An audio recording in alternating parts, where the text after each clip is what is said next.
구약성경 158면에 있는 레위기 9장 1절부터 24절까지 레위기 9장의 말씀을 제가 한 절, 여러분이 한 절 교독하여 하나님께 올려드립니다. 여덟째 날에 모세가 아론과 그의 아들들과 이스라엘 장로들을 불러다가 아론에게 이르되 속죄제를 위하여 흠없는 송아지를 가져오고 번제를 위하여 흠없는 순양을 여호와 앞에 가져다 드리고 이스라엘 자손에게 말하여 이르기를 너희는 속죄제를 위하여 순염소를 가져오고 또 번제를 위하여 1년 되고 흠없는 송아지와 어린 양을 가져오고 또 화목제를 위하여 여호와 앞에 드릴 숫소와 순양을 가져오고 또 기름 섞은 소제물을 가져오라 하라.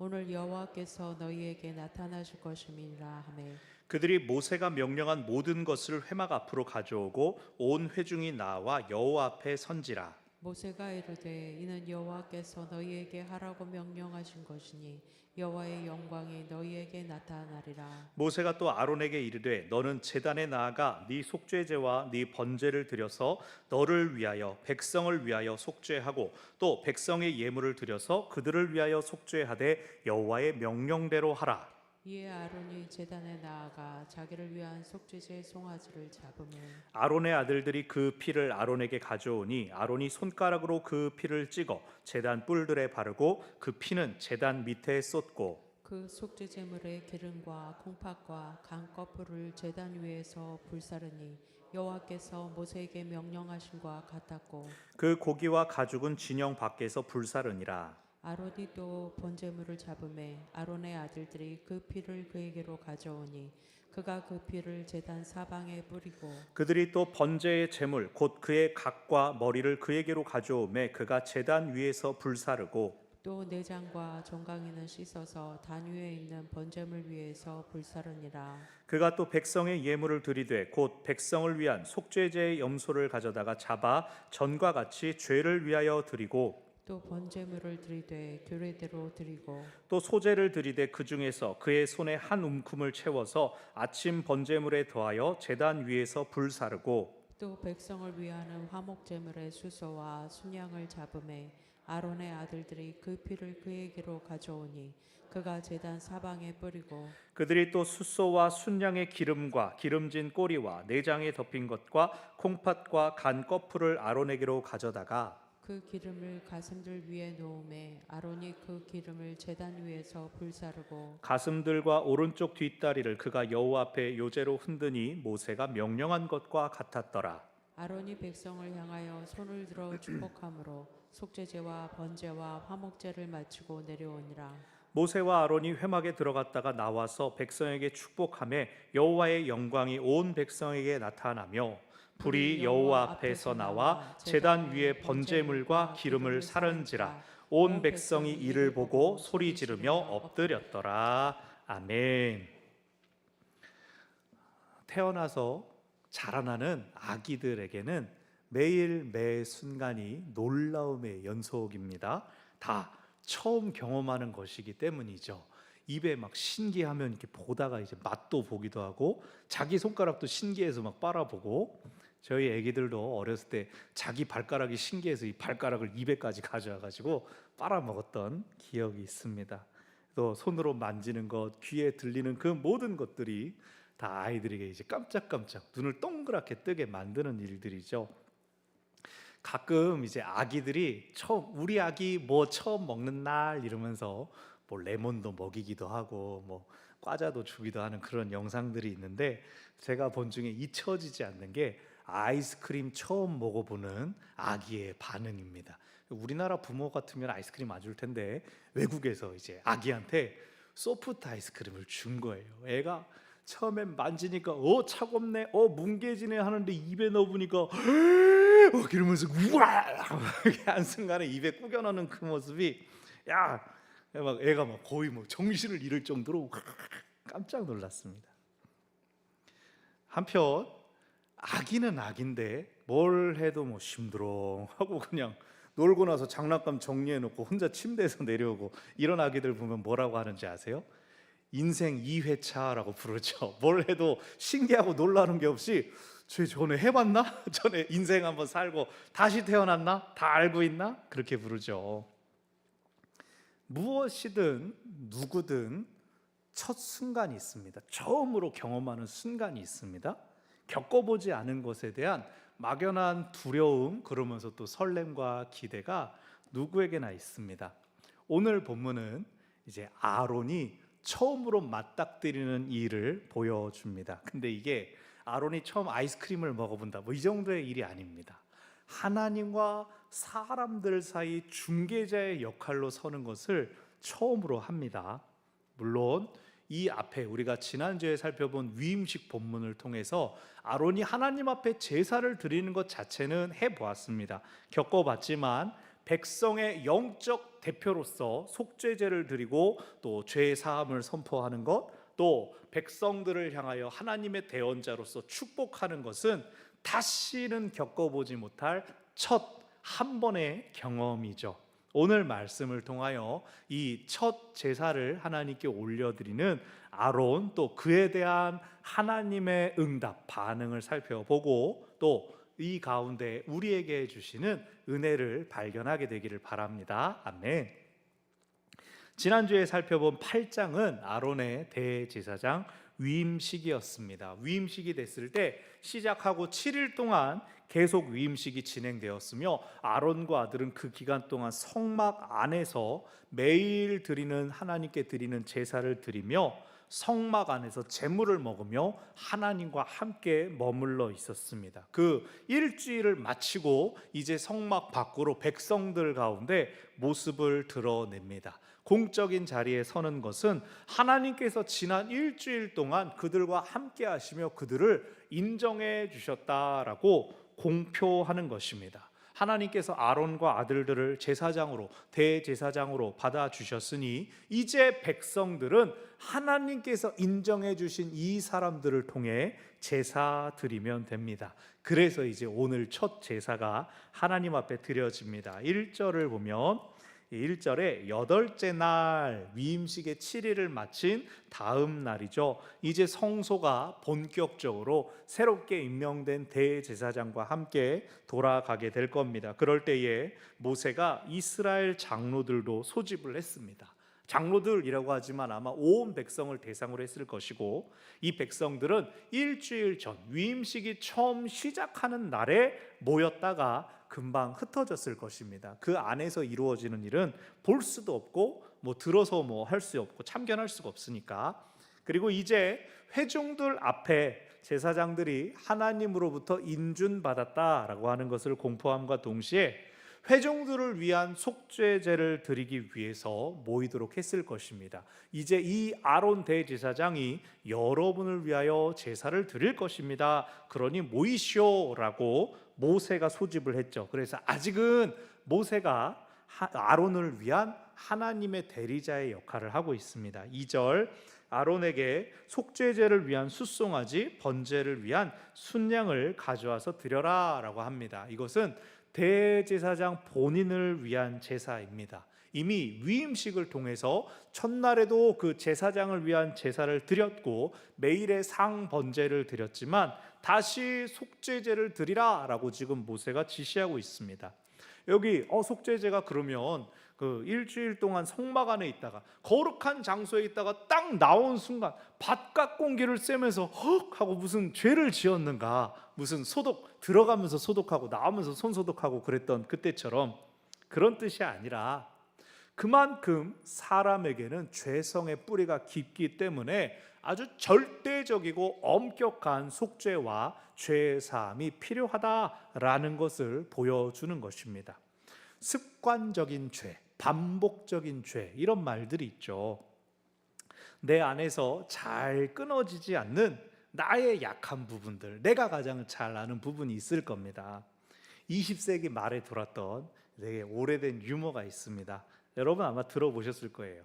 며느리가, 새아가가 시부모님과 함께 식사를 하다가 아주 꼴초임을 들킨 거예요. 담배 피는 사람임을 들켰어요. 왜요?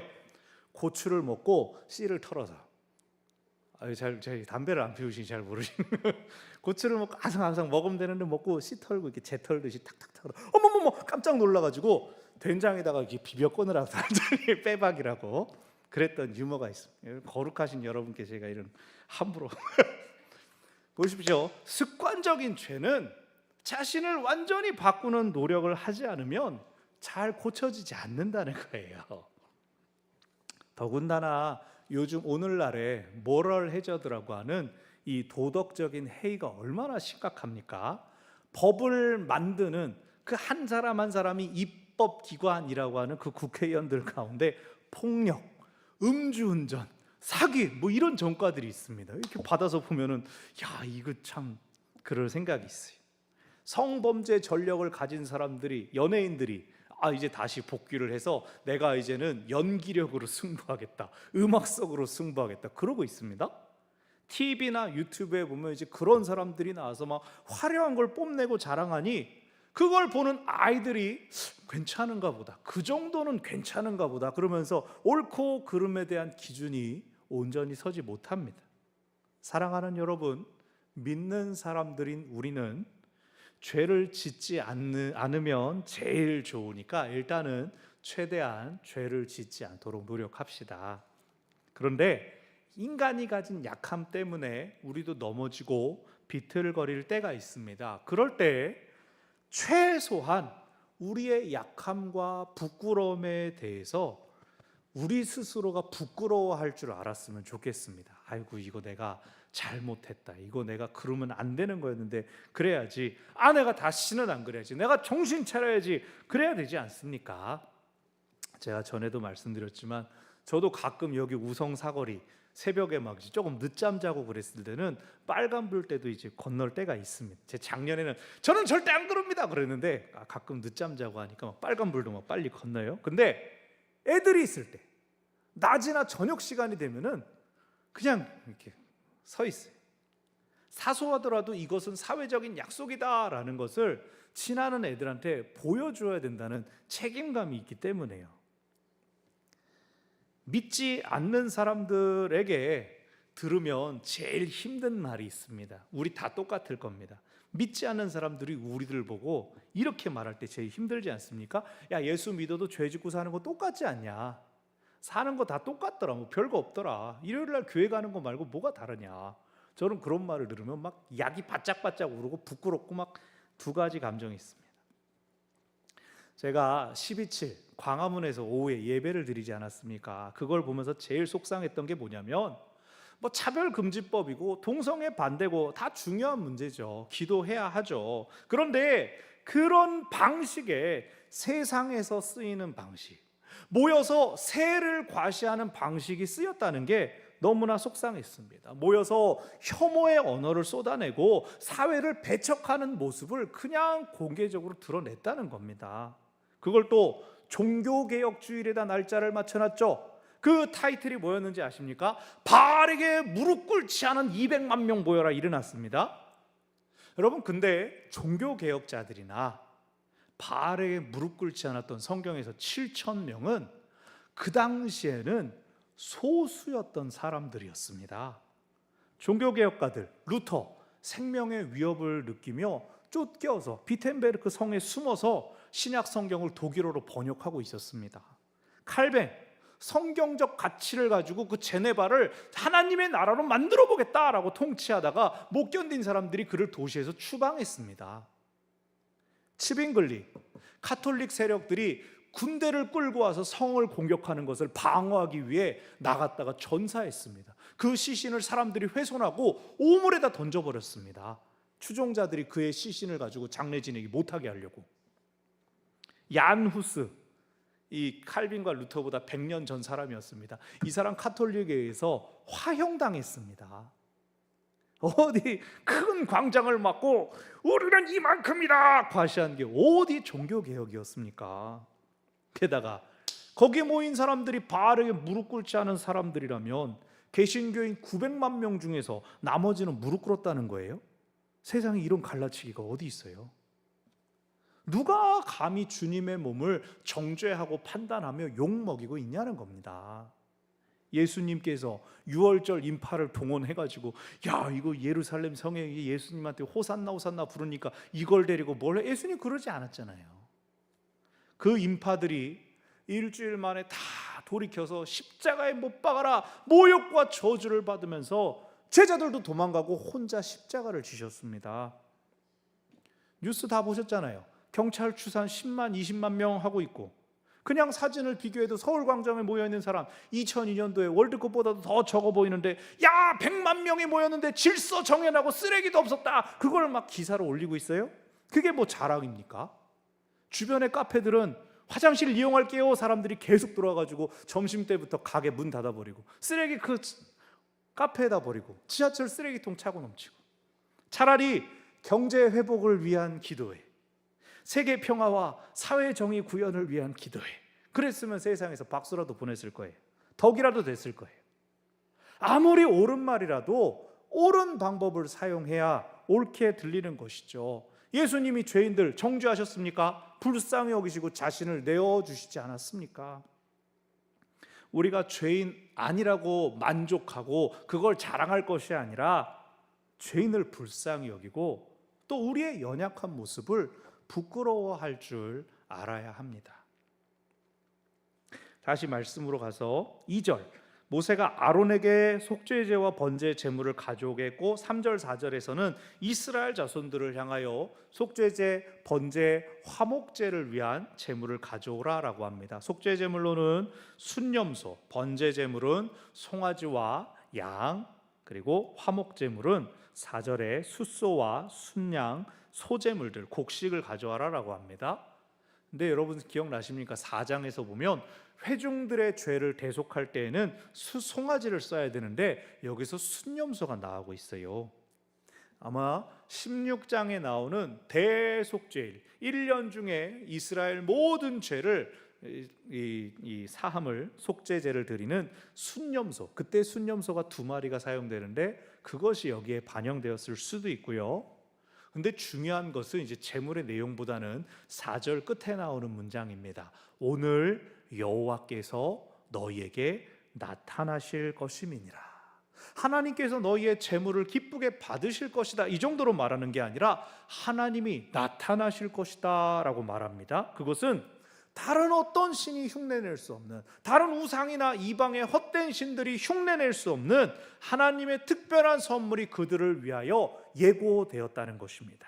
5절, 아론과 자손 이스라엘 사람들이 모두 모세의 명령을 잘 따랐습니다. 모두가 모세를 통하여 주신 하나님의 말씀을 잘 따르고 있다라고 하는 이 표현은 그들이 이전의 미숙함, 특별히 출애굽기 32장의 미숙함을 떨쳐내고 성장했음을 보여줍니다.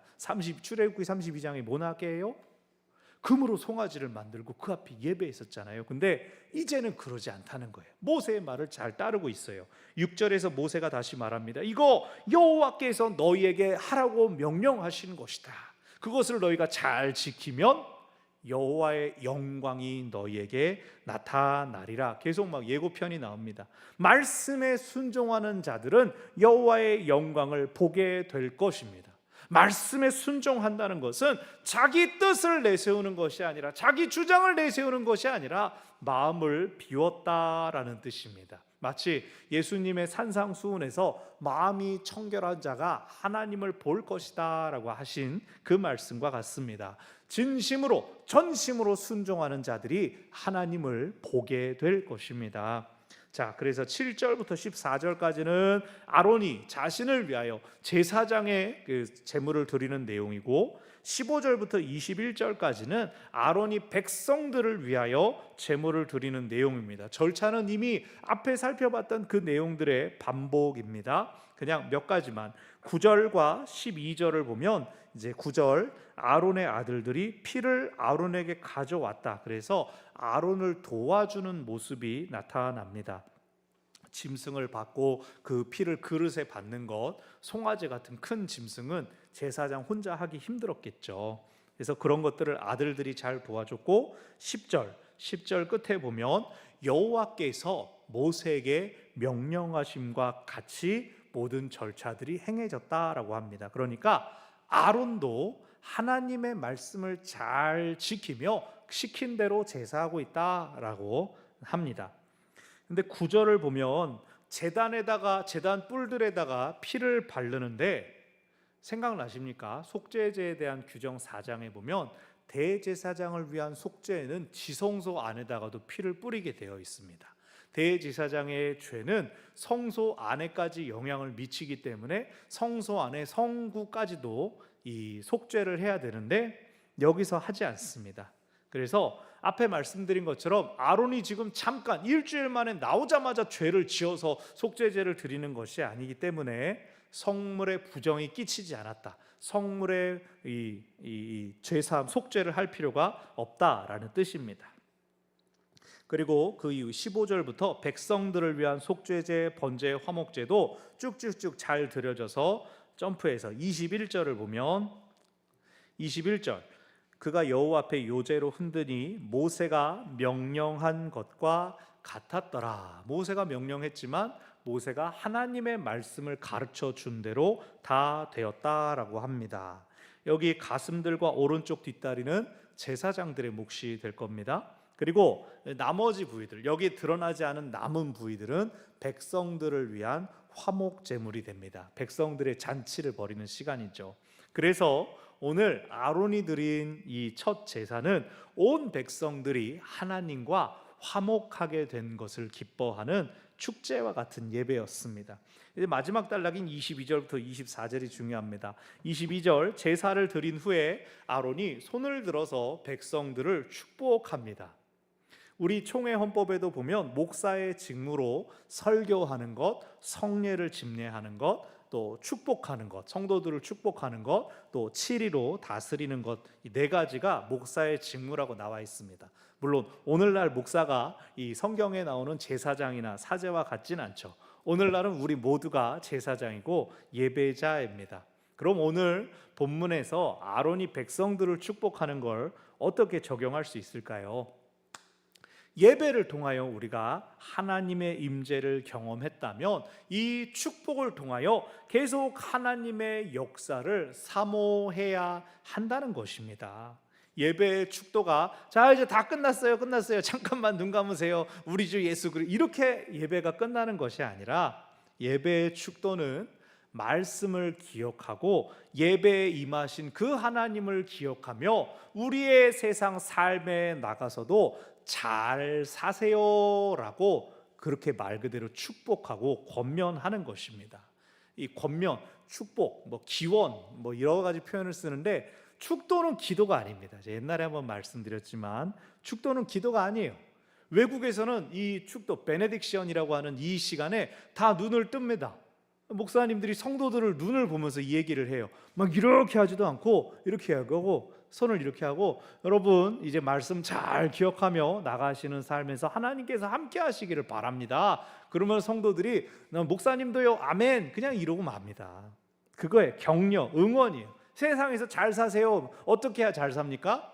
옛날 사회에는 농사 잘 되기를 바랍니다. 돈 많이 버시기를 바랍니다. 건강하시기를 바랍니다. 우리가 받기 원하는 그 모든 것들이 이 축복 안에 담겨져 있습니다. 사실은. 그런데 22절에서 이렇게 축복했습니다. 근데 23절에서 모세와 아론이 회막에 다시 들어갔다가 나와서 또 축복합니다. 이것은 그들이 예배의 기쁨으로 충만했기 때문에 하나님 앞에 들어갔다가 다시 그 충만한 기쁨을 가지고 나와서 모세와 아론이 같이 또 백성들을 축복하고 있는 장면입니다. 백성들 역시 자신들은 회막에 들어갈 수 없으니까 계속 앞에 서 있는 모세와 아론을 바라볼 수밖에 없습니다. 근데 그들이 하나님 앞에 들어갔다가 다시 기쁨으로 나와서 축복하는 것을 즐겁게 받았을 것입니다. 그리고 9장의 이제 마지막 절 24절을 보면 근데 조금 분위기가 이상한 구절이 나옵니다. 여호와의 영광이 이제 23절 후반부에 보면 여호와의 영광이 온 백성에게 나타나며 24절 불이 제단 위에 번제물과 기름을 살랐다. 온 백성이 이를 보고 소리 지르며 엎드렸다라고 하는 표현이 나옵니다. 기껏 막 아론이 막 축복하고 여러분 샬롬 샬롬 막 축복하는데 갑자기 불이 꽝 하니까 엄마야 이러면서 엎드렸다고 저만 생각했나요? 여기 이미 지금 아론이 제사는 다 드렸기 때문에 제단에 불이 붙어 있는 상태예요. 번제가 지글지글 막 타가지고 향기가 올라가는 중인데 거기에 신적인 불이 더 임했다라고 하는 뜻입니다. 나중에 엘리야의 제단에 하나님의 불이 임했던 것처럼 또 신약 시대에 가면 마가의 다락방에 모인 그 사도들과 믿는 사람들에게 성령이 불같이 임했던 것처럼 여기 오늘 나오는 제단에 불이 떨어진 것은 하나님께서 그 예배를 기쁘게 받으셨다는 뜻입니다. 이게 하나님의 응답이고 하나님의 영광이었습니다. 근데 백성들이 왜 소리 지르며 엎드립니까? 여기 소리 지르다라고 번역된 히브리어 라난이라는 단어가 있습니다. 라난, 원래는 기쁜 소리를 내다입니다. 깍! 이렇게 소리를 지르는 겁니다. 으악이 아니라 깍! 하고 너무 좋아서 소리를 지른 겁니다.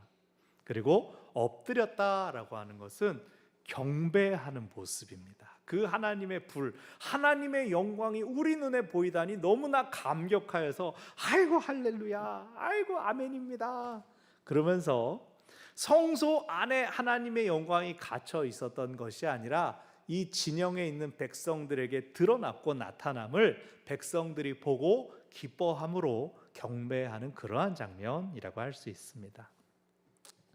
오늘 9장은 사람 중에서 세워진 이 아론을 통한 제사를 하나님께서 받으시는 장면입니다.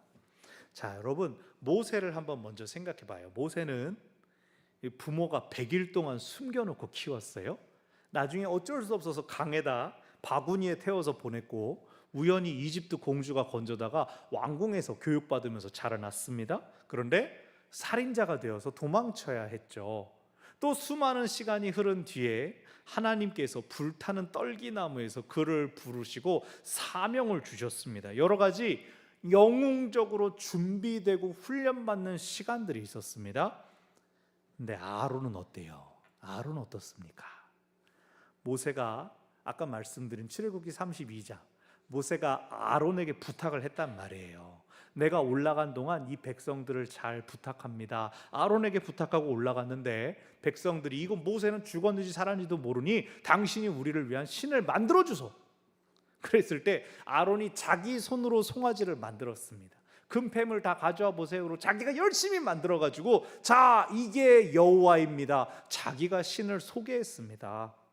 십계명에 비추어 본다면 아론 아주 큰일 날 사람 아닙니까? 다른 신 두지 말아라, 다른 신 만들지 말아라. 그 두 가지를 한 큐에 어겼던 게 아론이었습니다. 하나님이 그 일을 기억해서 아론이 말은 잘하는데 그것 때문에 안 되겠다. 하나님 그러지 않으셨다는 거예요. 이게 놀라운 겁니다. 그가 하나님 앞에 바르게 설 기회를 하나님께서 직접 주시는 겁니다. 이전 시간의 잘못들을 들춰내지 않고 온 백성들이 다 기억할 텐데 아론이 만들었던 금송아지 다 알고 있는데 하나님이 바른 섬김의 대상이다라는 것을 알려주시고 아론으로 하여금 네가 그 일을 해라라고 하나님이 지시하셨습니다. 아론이 동생이지만 모세를 통한 하나님의 말씀에 순종했을 때 그것이 가능하게 되었습니다. 제사의 방식들 복잡합니다. 이전에 해봤던 것도 아닙니다. 애굽의 방식도 아닙니다. 그랬을지라도 오직 말씀에 순종했을 때 그는 지난 시간의 약점을 이겼을 뿐만 아니라 하나님과 이스라엘 백성 사이 중보자, 중개자의 역할을 훌륭하게 수행했고 나아가 백성들을 축복하며 하나님의 임재를 가장 앞서 즐거워할 수 있게 되었습니다. 그러므로 오늘 말씀 역시 우리를 말씀의 자리로 초대하는 것을 알 수가 있습니다. 아론이 성공적으로 제사를 드린 비결이 뭐였다고요? 모세를 통하여 주신 여호와의 명령이었습니다. 하나님의 말씀대로 그가 위임식을 마치고 7일 동안 하나님과 머물러 있었습니다. 내가 성막에서 7일 동안 있었는데 죽지 않았고 하나님께서 나를 인정해 주셨으니까 이제 내 맘대로 해도 되겠지 그러는 게 아니라 여전히 모세를 통해 하나님께서 주시는 명령을 듣고 따랐습니다. 순종했습니다. 백성들도 마찬가지였습니다. 뭐 일주일 전에 모이라 그랬다가 뭘 또 모이라 그래? 뭐 둘이 둘러리 서는 건가? 그러지 않았습니다. 아론이 거룩한 직무를 수행하는 것에 대하여 금송아지 이렇게 하지 아니하고, 시기하지 않고, 질투하지 않고, 의심하지 않고 제물을 가져오는 것, 또 아론이 나오기를 기다리는 것, 회중으로의 직무를 잘 감당했습니다. 각자가 자기 자리에 따라, 위치에 따라 감당해야 할 일을 순종하며 지켰을 때에 그들 앞에 여호와의 영광이 나타났습니다. 하나님은 무질서와 즉흥적인 감정의 하나님이 아니라 율법으로 정한 것이 이행되었을 때에 약속하신 대로 나타나셨습니다. 아론이나 백성들보다도 하나님의 기대와 기다리심이 더 크셨을 것 같아요. 모세가 2번에 걸쳐 여호와의 영광이 나타나리라 라고 할 때 아론이 막 백성들이 하나님 이게 아니라 하나님도 나 빨리 보여주고 싶어, 나타나고 싶어, 하나님 그러셨을 거예요. 왜요? 맨 앞에 아기 얘기 드렸잖아요. 우리가 아기들의 말 한마디, 걸음걸이 땅땅 요거 하나 보고 막 감동하는 것처럼 하나님이 이스라엘 백성이 드린 제사를 보시고 너무나 기뻐하셨을 겁니다. 하나님이 명하신 제사는요, 하나님의 수준, 하나님의 취향을 반영한 것이 아닙니다. 하나님께서 사람이 이해하고 감당할 수 있는 수준만큼 낮아지신 겁니다. 땅에서 동물을 잡아서 이렇게 피 뿌리면 그게 하나님 발가락에나 닿겠습니까? 여기서 막 고기 지글지글 기름 피워 올리면 하늘에서 진짜 하나님이 그러면서 진짜 그 향을 받으십니까? 아니요. 우리가 그걸 하는 걸 통해서 하나님이 기뻐하신다라고 하는 걸 이해하라고 하나님이 사람 수준으로 낮아지신 게 제사의 방식들입니다. 계속 아기 얘기를 하지 마. 아기가 이러면 뭐예요? 아빠 했다고 난리를 하지 않습니까? 애가 엄마 이게 맘만지 엄마인지 마다리인지 모르는데 엄마 했다고 어른들이 막 환호를 하고 춤을 추면서 또 해봐 그러지 않습니까? 하나님은 우리가 이해할 수 있는 수준에서, 우리가 감당할 수 있는 수준에서 최선을 다하면 그 정성을 기쁘게 받아주시는 것이죠. 그러므로 오늘 2가지를 기억합시다. 첫째, 하나님의 말씀에 순종합시다. 이런 공예배를 통하여 선포되는 말씀에 귀를 기울이고 또 개인적으로 묵상하면서 주시는 감동들의 마음을 열고 하나님께서 나를 이끄시는 곳, 하나님께서 나를 인도하시는 방향을 주목하여 봅시다. 곧 연말이고 새로운 한 해 준비해 가고 있습니다. 하나님께서 나로 감당케 하시는 것이 무엇인지 듣는 귀를 여시기를 바랍니다. 하나님이 내게 이런 복을 주시면, 하나님 내 소원 들어주시면 나도 순종하지요, 이렇게 할 게 아니라 반대입니다. 내가 하나님께 순종하면 여호와의 영광을 내가 볼 것을 믿습니다. 그렇게 고백하시기를 바랍니다. 자, 2번째로 기억할 것, 하나님은 무엇보다 어떻게를 기뻐하십니다. 무엇을 보다 어떻게를 더 기뻐하십니다. 하나님은 율법을 지키는 그들의 태도를 기쁘게 받으셨습니다. 오늘 송아지 가져와라, 염소 가져와라, 양 가져와라 그랬을 때 그 제물에 대한 판단이나 평가가 있었습니까? 모세가 아론에게 송아지를 가져오라 했을 때 1등급 투뿔 한우를 대령하였다, 이렇게 나오지 않았습니다. 호주산 숄더렉 양갈비를 가져왔다, 이렇게 나오지 않았습니다. 제물에 대한 평가는 없었습니다. 하나님이 명하신 것들을 그들이 잘 준행해서 제사가 잘 드려졌더라라고만 나왔습니다. 아론은 아론의 역할, 대제사장의 역할에 충실하고 백성은 백성의 역할에 충실하는 것, 그 모든 것들을 통해 모세와 아론에게 그 기쁨을 충만하게 하셨고 불로써 하나님의 영광을 드러내셔서 백성들도 하나님의 임재를 느끼고 경배하게끔 하셨습니다. 그러니 우리가 영과 진리로 하나님을 예배하면 우리가 얼마나 많이 귀하고 좋은 걸 풍성하게 드리는가? 그것은 별로 중요하지 않습니다. 하나님은 우리의 중심을 보시기 때문입니다. 말씀을 정리합니다. 전에 한번 말씀을 드렸는데 계단 리프트를 우리가 저 앞에 설치한 다음에 3주째 계속 우리 교회에 나오시는 노 권사님이 계십니다.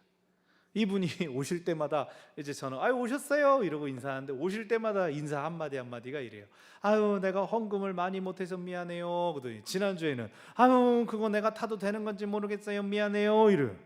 저도 시운전하면서 타봤는데 아이 편하고 좋습니다. 그냥 싹 이렇게 쫙 내려갔다가 올라갔다가, 아유 여러분들 몰래 타보신 분들 계실 것 같은데 타보세요. 제가 아유 괜찮죠, 타주셔서 감사합니다, 헌금 뭐가 중요한 거예요, 괜찮아요, 와주셔서 감사해요, 저는 그런단 말이에요.